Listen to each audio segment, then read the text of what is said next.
Que edição essa, né? Cheia de informação, mas é isso. Jornalismo na veia aqui para que você entenda todos os aspectos desse momento tão especial no Brasil e do mundo, né? A pandemia e todas as suas consequências. Por exemplo, no estado de São Paulo, que entrou hoje em quarentena, né, Carol? Pois é, por pelo menos 15 dias, apenas serviços considerados essenciais vão funcionar. A medida atinge em cheio bares e restaurantes que só podem fazer entregas. Para repercutir a medida, então, a gente vai fazer esse debate, convidar várias partes para entender esse cenário. Já estamos com eles aí. O presidente da Associação Brasileira de Bares e Restaurantes, o Paulo Soumuth. Boa noite, Paulo. Boa noite, Carol e Moraleza. Estamos também com o secretário-geral do Sindicato dos Trabalhadores de Bares e Restaurantes de São Paulo, Rubens Fernandes da Silva. Boa noite, Rubens. Boa noite, Carol. Boa noite, Mona Lisa. E a advogada trabalhista, a Cláudia Ayabe, falei certinho o seu nome. Cláudia, boa noite, bem-vinda. Boa noite, Mona Lisa. Boa noite, Carol. Devia ter começado com as damas falando boa noite, né? Mas desculpa que na sequência dos nomes estavam os rapazes primeiro. Mas vamos lá. Vamos conversar então sobre essa quarentena, né, no estado de São Paulo e todas as implicações dela. Nós estamos falando de um setor muito relevante, né? Bares e restaurantes, muitos funcionários, um termômetro do que é várias partes do estado de São Paulo e também a cidade de São Paulo. Eu queria que a gente começasse então com o Paulo, contando para nós qual que é o grande desafio neste momento, a grande preocupação nesse momento de vocês, e aí a gente abre para o debate. Bom, o setor de bares e restaurantes, como você destacou, ele é muito importante. Era 6 milhões de empregos e atua em todo o país.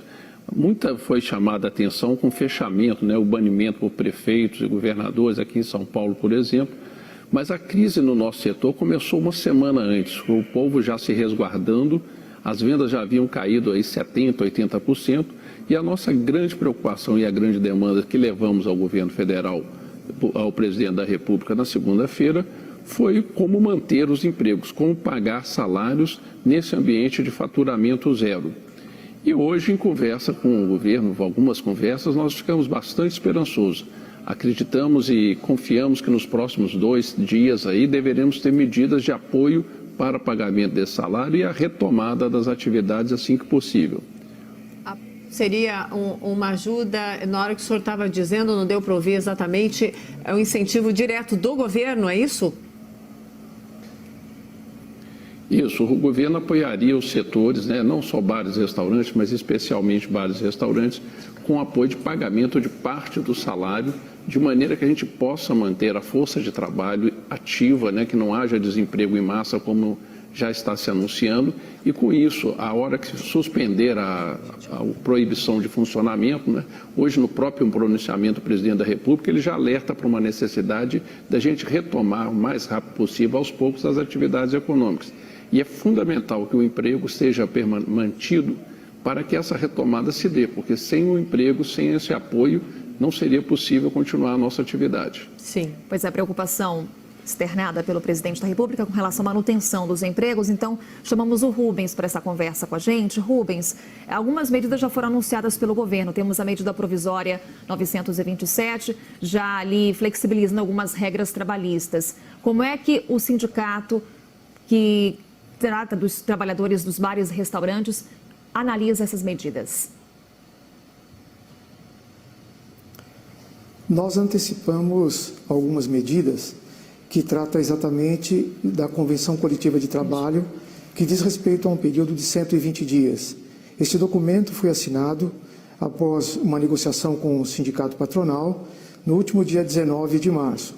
Lá já há uma previsão de um pagamento mínimo de 50% dos salários, chegando também a 25% de desconto no salário do trabalhador que permanecer com uma jornada reduzida e 50% para o trabalhador que ficar completamente isolado, né, sem estar atuando nos seus devidos postos de trabalho.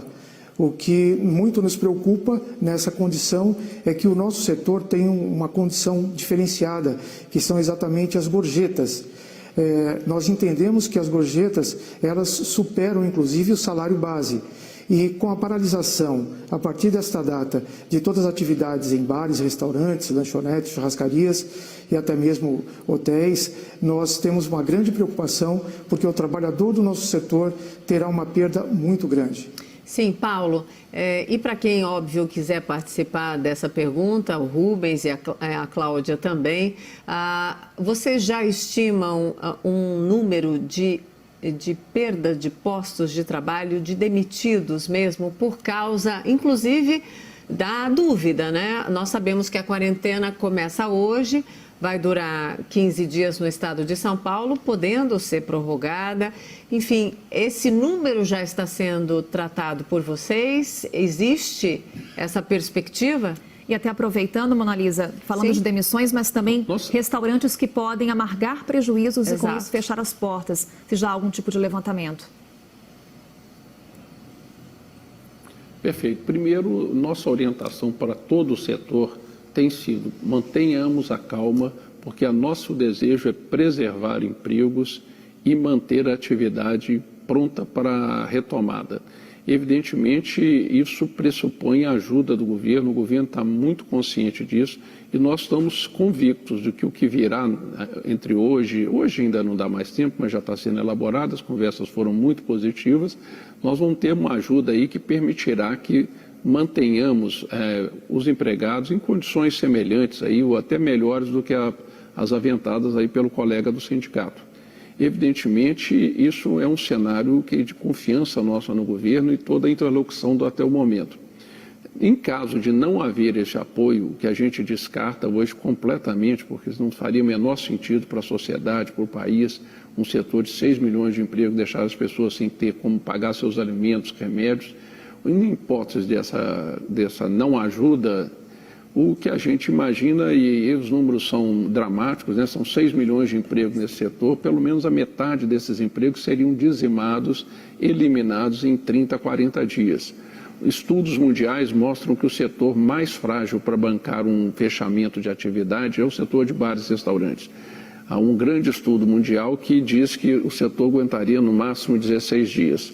Como nós já estamos com quedas aí uma semana antes do fechamento, do banimento da atividade, e ainda há uma previsão aí de mais 15 dias pelo menos pela frente, esse setor entraria em colapso aí nos próximos 10, 15 dias e a única solução seria uma demissão em massa. Mas renovo a minha afirmação, confiamos o governo está muito consciente disso, conversamos com o presidente Bolsonaro na segunda-feira passada, com o ministro Paulo Guedes, diversas conversas com os secretários da indústria, o secretário especial do emprego, o secretário especial do trabalho. Há um grande empenho no governo e há já recursos identificados nessa direção. Nós estamos confiantes que nos próximos 2 dias esses recursos aparecerão e a tranquilidade se dará com relação à manutenção do emprego. Paulo, complementando, a gente fica muito preocupado com o ponto posto pelo Rubens. Sim, desculpe, interrompi o senhor, Paulo, para colocar a Cláudia Ayabe na nossa conversa, advogada trabalhista.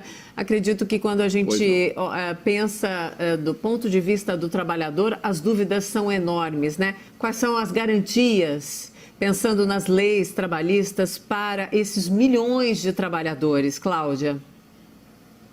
Sim, eu concordo com o Paulo, Mona Lisa. Eu acho que se as empresas conseguirem, elas devem manter os empregados, assim como o presidente acabou de pronunciar, a economia vai retomar. E por hora, essas medidas apresentadas pela MP 927 podem segurar momentaneamente as empresas, como é o caso do banco de horas individual.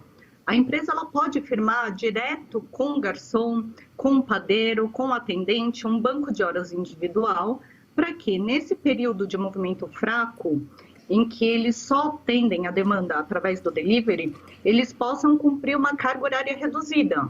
E aí, mais para frente, quando o estabelecimento retomar suas atividades normais, o empregado, ele trabalha um pouco mais, né, até o limite de 10 horas diárias. Então, essa é uma medida que foi muito benéfica, porque ela não desprotege o trabalhador e ela também beneficia a empresa. Cláudia, tem um ponto que o Rubens destacou para a gente da categoria, que é um ponto muito específico, gorjetas. Sim. Elas têm que ser consideradas nessa negociação.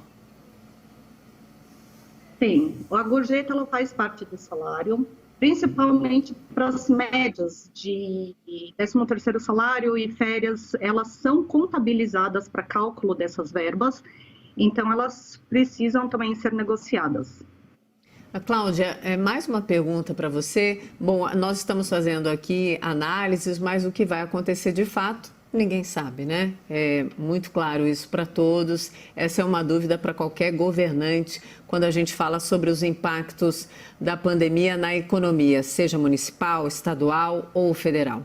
Enfim, para as pessoas que estão receosas neste momento, para todos esses trabalhadores de bares e restaurantes do estado de São Paulo, qual é a salvaguarda neste momento e quando a quarentena acabar? Qual é o primeiro passo desse trabalhador na conversa ali com o proprietário, enfim, com o seu patrão? Eu acho que a gente está no momento atípico, Monalisa. A palavra do momento é a flexibilização.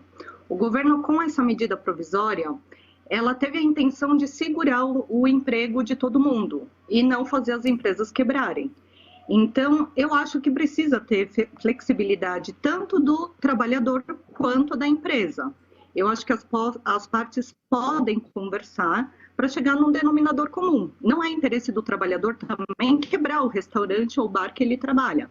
Então, acredito que se ele assinar um banco de horas ou concordar em tirar férias coletivas, já ajuda a empresa nesse momento. E aí, com a retomada das atividades, eles vão receber normalmente. Nesse momento, está todo mundo no mesmo barco, eu acredito. Então, precisa flexibilizar. É isso, a Cláudia resumiu bem a palavra, então, do momento, é flexibilizar, enfim, e conversar, né? Acredito sempre, porque o distanciamento e a rigidez, enfim, não ajudam nesse momento de jeito nenhum. Eu quero agradecer ao Paulo Solmuth, também ao Rubens Fernandes e à Cláudia. Muito obrigada por esclarecer essa situação e acho que nós vamos voltar a conversar nos próximos dias. Enfim, os microfones da CNN Brasil estão abertos para a gente discutir esse momento e trazer as informações relevantes. Certo, Carol? Com certeza. Obrigada, boa noite. No estado de São Paulo e a gente, claro, vai monitorando e o bate-papo provavelmente deve voltar aqui na CNN Brasil. Vamos então para o intervalo. Daqui a pouquinho tem muito mais aqui no Expresso CNN. A pausa é rapidinha.